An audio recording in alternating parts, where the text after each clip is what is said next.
Tas varbūt izklausās gan counterintuitīvi vai tā kā netik tāds, nezinu, atbilde uz dzīvi kā liktos, bet vienkārši have fun with it, vienkārši izklaidies savā ziņā, ļauj vienkārši, sekotai stulvai idejai vai kaut kam tādam. Bieži vien labās visas idejas un domas un projekti rodās tieši, gan iz negadījumu, on accident, kā tad pateikt. Jā, tas pats, kas arī,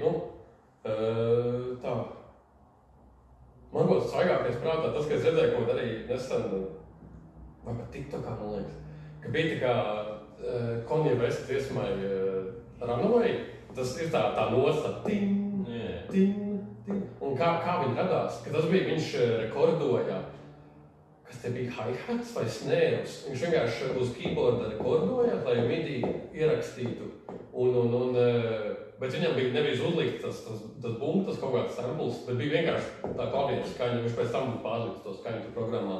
Un Kanye West dzirdētās, tas ir vērtīgi labs, atstāsim vienkārši tā kā ir. Un tā vienmēr tas labākās idejas rodās. Bieži vien.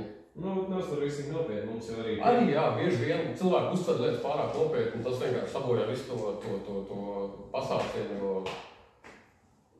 jā, tu vienkārši uzliec to baigās robežu, tas vienkārši pārāk kokains ar to visu, tur kaut ko, tas pats, ko cilvēks padomās, tur vienkārši tā arī, vienmēr kāds kaut ko pateiks.